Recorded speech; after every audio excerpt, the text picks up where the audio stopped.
આજથી ગુજરાત બોર્ડની ધોરણ 10 અને 12ની પરીક્ષા શરૂ થઈ રહી છે ત્યારે પરીક્ષાને લઈને વિદ્યાર્થીઓમાં ઉત્સાહ અને આત્મવિશ્વાસ વધ્યો છે। જિલ્લા શિક્ષણ અધિકારીએ પુષ્પ આપી વિદ્યાર્થીઓનું સ્વાગત કર્યું હતું। ડીઈઓ દ્વારા વાલીઓ અને વિદ્યાર્થીઓને ડરવાની જરૂર નથી તેવો સંદેશ આપવામાં આવ્યો। ડીઈઓએ કહ્યું કે પરીક્ષા પૂર્ણ થયા બાદ આગળના પેપરની તૈયારી કરો।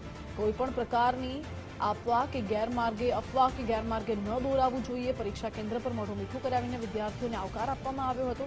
ગુજરાત ફર્સ્ટ સાથે ડીઈઓએ ખાસ વાતચીત કરી। રાજ્યમાં આજથી ધોરણ 10 અને 12 બોર્ડની પરીક્ષાની શરૂઆત થઈ છે। અમદાવાદ શહેર જિલ્લા શિક્ષણાધિકારી રોહિતભાઈ ચૌધરી શાળામાં પહોંચી વિદ્યાર્થીઓને શુભકામના પાઠવી। મારી સાથે ડીઓ સાહેબ છે, એમની સાથે વાત કરીએ। સાહેબ, શિક્ષણ વિભાગના વડા હોવાના નાતે જિલ્લાના આપના પર મોટી જવાબદારી છે। કેટલું મહત્વનો દિવસ આપના માટે અને વિદ્યાર્થીઓ માટે, કેમ કે આજથી પરીક્ષા શરૂ થઈ? પ્રથમવાર જાહેર પરીક્ષા આપનારા ધોરણ 10ના વિદ્યાર્થીઓની આજે ગુજરાત બોર્ડની પરીક્ષા હોવાથી શિક્ષણ તંત્ર એમની સાથે છે, શિક્ષણ વિભાગ એમની સાથે છે, એ પ્રકારનો ભાવ એમને મળે અને સાથે સાથે એમનામાં આત્મવિશ્વાસ વધે તે હેતુથી આજે સંત કબીર સ્કૂલ નારણપુરામાં ઉપસ્થિત રહી વિદ્યાર્થીઓને શુભેચ્છા પાઠવી અને વિદ્યાર્થીઓમાં આત્મવિશ્વાસનો વધારો કરાવ્યો। વિદ્યાર્થીઓએ પ્રી બોર્ડ પરીક્ષા આપી છે એવું સામેથી કહ્યું, અમને કોઈ ચિંતા નથી।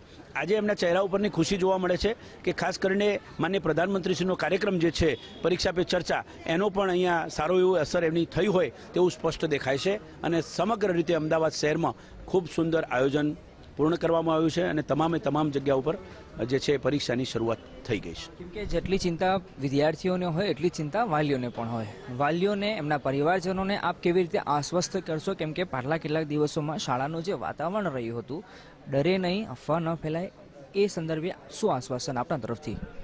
વાલીઓને એટલું જ કહીશ કે ડર કે આગે જીત है। પહેલી બાબત એ છે કે જ્યારે આ પ્રકારની પરીક્ષા છે ગુજરાત બોર્ડ દ્વારા એની બેસ્ટ ઓફ 2 સિસ્ટમ લાવ્યા છે।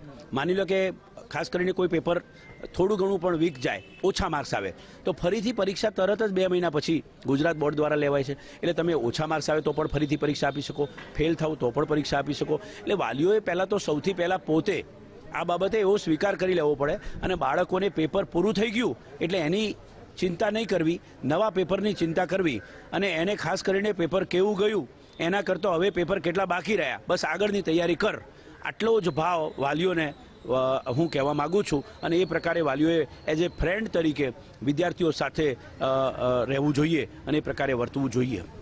ધન્યવાદ અમારી સાથે વાત કરવા બદલ। તો હતા જિલ્લા શિક્ષણાધિકારી કે જેઓ આજે પહેલો દિવસ છે બોર્ડની પરીક્ષાનો, એટલે વિદ્યાર્થીઓને આવકારવા પહોંચ્યા હતા અને એમને શુભેચ્છા પાઠવી। કેમેરા પર્સન મનીષ દવે સાથે અર્પિત દરજી, ગુજરાત ફર્સ્ટ, અમદાવાદ।